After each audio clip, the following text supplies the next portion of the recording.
சென்னை மாநகரத்தில் நடைபெற்று வரும் ஜானகி ராமச்சந்திரனின் நூற்றாண்டு விழாவுக்கு நடிகர் ரஜினிகாந்த் காணொலி மூலம் வாழ்த்து தெரிவித்திருக்கிறார். நட்சத்திரம் முன்னணி நட்சத்திரம் எம்ஜிஆர் சிறப்பு அது வந்து 2வது படம் 3வது படம் அப்பதான் ஒரு ஹீரோ ஆர்டிஸ்ட் வர்றாரு. அப்போவே வந்து அது எம்ஜிஆர் சாரை பற்றி இவர் சாதாரண மனிதர் இல்லை, இவர் ஒரு மாமனிதர், அதனால ஒரு மிகப்பெரிய நடிகர் ஆவார் அப்படி வந்து கணிச்சு தன்னுடைய அந்த திரை வாழ்க்கை உச்சத்தில் இருந்த அந்த திரை வாழ்க்கையை வந்து தியாகம் பண்ணி அவரை காதலிச்சு மணந்தார். கடைசி வரைக்கும் அவரை வந்து அவ்வளோ சந்தோஷமா பாதுகாப்பா அவரை வந்து பார்த்துக்கிட்டாங்க. எல்லாருக்கும் தெரியும் இந்த ராமபுரம் தோட்டம் எம்ஜிஆர் சார் வீட்டில் வந்து சாப்பாடு வந்து எந்த டைம்ல போனா கூட சாப்பாடு கிடைக்கும். ஒரு நாளைக்கு 200 பேர் 300 பேர் சர்வ சாதாரணமா சாப்பிடுவாங்க. அப்படி சும்மா ஏதோ சாம்பார் சாதம் தயிர் சாதம் போட்டு அந்த மாதிரி கிடையாது. நல்ல ஒரு கல்யாண சாப்பாடு மாதிரி வெஜிடேரியன் நான் வெஜிடேரியன் எல்லாமே எப்பவுமே போனாலும் சாப்பாடு லிஸ்டிங் இருக்கும். அது வந்து விஎன் ஜானகி அம்மா அவருடைய மேற்பார்வையில் தான் நடக்கும். காய்கறி வாங்குறதுல இருந்து சமைக்கல இருந்து பரிமாறல இருந்து எல்லாமே அது எம்ஜிஆர் சாரே வந்து அவர் சொல்லியிருப்பாரு உலகத்துல. அந்த மாதிரி வந்து ஒரு அவ்வளோ சப்போர்ட்டிவா அவர் இருந்தவர். அண்ட் இப்போ வந்து ADMK head quarters head office இருக்கிற அந்த லாயர்ஸரோட வீடு வந்து ஜானகி அம்மா அவருடைய உழைப்பில் சம்பாதிச்ச பணம் அவர் பேர்ல இருந்த ப்ராப்பர்ட்டி. அது கல்யாண மண்டபம்.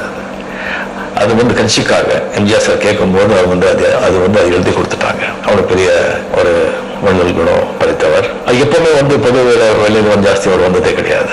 அவரு தோட்டம் வீடு எம்ஜிஆர் பார்த்துக்கிறது அந்த சமையல் அந்த மாதிரி தான் அவர் இருந்தார். ஒரு தடவை தான் அந்த ஸ்ரீலங்கா எல்டிடி ஏதோ இதில் வந்துட்டு எம்ஜிஆர் சார் வந்து 1வது இருக்கும்போது அந்த குழு வந்திருந்தாரு. கடைசி நாளுகளில் வந்து ஒரு கல்யாணத்துக்கு தான் போவாங்க. நீங்க அவ்வளவுதான். நான் வந்து அவர் வந்து ஒரு 3 தடவை நான் வந்து சந்திச்சிருக்கேன். ஸோ முதல் தடவை நான் வந்து சந்திக்கும் போது ராகவேந்திரா படம் லிஸ்டிங் பண்ணும்போது எனக்கு கேபி சார் அந்த பிக்சர் ப்ரொடியூசர் சொன்னாங்க, அது ராகவேந்திரா படம் எம்ஜிஆர் சார் பார்த்தாருன்னு சொன்னா அது வந்து டாக்ஸ் எக்ஸம்ஷன் வாங்கிடலாம், நல்லா இருக்கும், நீ வந்து ஃபோன் பண்ணி கூப்பிடுவாரு பாப்பாருன்னு சொன்னாங்க.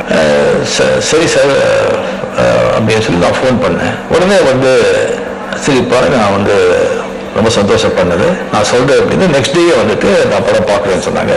நடிகர் சங்கத்தில் ஒரு தியேட்டர் இருந்தது. அங்கே வந்துட்டு வரும்போது ஜானகி அம்மையாரும் கூட வந்தாங்க. அப்போதான் நான் முதல்ல நான் பார்த்தது.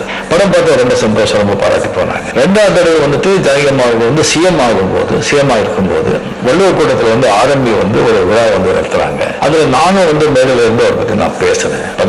அது வந்து 2வது தடவை. 3வது தடவை வந்துட்டு இந்த அவருக்கு வந்து தத்து பிள்ளை அப்பு அப்படின்னு சொல்லிட்டு இருந்தார். அவருடைய வீடு மந்தனத்துல வந்து ஒரு பெரிய காம்பவுண்ட், பெரிய 2 வீடு இருந்தது. அங்கே ஒரு வீட்டில் அவர் இருந்தாங்க, இன்னொரு வீட்டில் வந்துட்டு ஷூட்டிங் வந்து விட்டுட்டு இருந்தாங்க. அப்போ நான் வந்து ஷூட்டிங் அங்கே பண்ணிட்டு இருக்கும்போது அரசியல் வந்து விலகி இருந்த நேரம் வந்து ஜானகி அம்மா வந்து அப்போ பார்க்கறதுக்கு அந்த வீட்டுக்கு வந்திருந்தாங்க. ஸோ என் ஷூட்டில் வந்து தெரிஞ்ச பிறகு நீங்கள் ஃப்ரீயா இருந்தா அவரை கூப்பிட்டு மீட் பண்றேன்னு சொன்னாங்க. அந்த செய்தி வந்த உடனே நான் வந்து அவர் போய் பார்த்தேன். ரொம்ப மகிழ்ச்சியா சந்தோஷமா ஆரோக்கியமா இருந்தாங்க. அவசியமா இருக்கும்போது பார்க்கறதுக்கு ரொம்ப ஒரு இதா இருந்தாரு. பார்த்து காப்பி சாப்பிட்டீங்களா சொல்லிட்டு மேலாம் சார் இல்லை நம்ம பண்ண பஸ் லிஸ்டிங் அங்கேருந்து நல்லா சாப்பிட அவங்க கையாலேயே வந்து காஃபி போட்டு எனக்கு கொடுத்தாரு. பெரிய விஷயம் வந்து படம் நான் பார்த்ததெல்லாம் பேசிட்டு இருக்கும்போது அவர் சொன்னாங்க இந்த மாதிரி ராகவேந்திரா படம் பார்த்த பிறகு அவரு எம்ஜிஆர் சார் சரியா ஒரு 15-20 நிமிஷம் அந்த உங்களை பத்தி அந்த படத்தை பத்தி பேசிட்டு இருந்தாங்க. எப்படி ரஜினி இவ்வளவு சாந்தமா இவ்வளவு அமைதியா இவ்வளவு அழகா பண்ணியிருக்காரு, ரொம்ப ஆச்சரியம் இது அப்படின்னு ரொம்ப பாராட்டினாரு. அப்படியே வந்து அவர் வந்து படத்துல வந்து நிறைய சிகரெட் சாப்பிட்டு அதெல்லாம் பண்றாங்க, நிறைய வந்து ஃபாலோவர்ஸ் ஃபேன்ஸ் எல்லாம் இருக்காங்க இளைஞர், அதெல்லாம் பார்த்து அவங்களும் சிகரெட் சாப்பிட்டு அவங்களும் வந்து அந்த பழக்கத்துக்கு வந்து இதாகிடுறாங்க. அது சினிமாவில் அவர் பண்ணக்கூடாது, நான் சரியான டைத்தில் அவருக்கு சொல்றாது அப்படின்னு சொல்லி அவர் சொன்னாங்க. அது வந்து என்னால் வந்து மறக்கவே முடியாது. குடியரசு வந்து மறைஞ்ச பிறகு அவர் அரசியலுக்கு வந்தது வந்து அரசியல் விபத்து, பொலிட்டிக்கல் ஆக்சிடென்ட். அவர் கொஞ்சம் கூட அதில் வந்து ஈடுபாடு இல்லை, இஷ்டமே இல்லை. ஒரு சூழ்நிலை வந்து ஒரு கைதியா இருந்து சில பேருடைய வற்புறுத்தி அது வந்து அரசியலுக்கு வந்து ஒரு சிஎம் ஆனாங்க. அது கொஞ்சம் நாளைய வந்து மறுபடியும் வந்து ஒரு தேர்தல் லிஸ்டிங் வரும்போது 2 அணியா அது பிரிஞ்சு அது வந்து ரெட்டையில வந்து மடக்கப்பட்டு அது வந்து கம்ப்ளீட்லி வந்து ஏடிஎம்கே ஒரு பிரம்மாஸ்திரம் இந்த ரெட்டையில அது மடக்கி வந்து வேற சின்னத்துல நின்று அந்த படுத்தோல்வை சிந்திச்சாங்க. எப்பவுமே வந்து இந்த சரிகளை வந்து நான் வந்து 17 வந்து அரசியலுக்கு நான் வர்றேன்னு சொன்னேன். அதுக்கப்புறம் நிறைய பேர் சந்திச்சேன், நிறைய பேர் வந்து ஆலோசனை சொல்ல வர்றாங்க. அந்த ஆலோசனையில கேட்டா நம்ம வந்துட்டு அவ்வளவுதான் எல்லாத்தையும் எழுந்து நிம்மதி எல்லாமே எழுந்து வந்து போயிட வேண்டியதுதான்.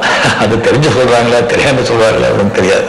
ராமகிருஷ்ண பரமஹம்சர் சொல்லுவாங்க, ஏதாவது ஒரு முடிவு எடுக்கும்போது அந்த முடிவை எடுக்கும்போது அந்த முடிவுனால உனக்கு மட்டும் சந்தோஷ திருப்தியா, அதனால மற்றவங்களுக்கு சந்தோஷ திருப்தியா யோசனை பண்ணிப்பாரு.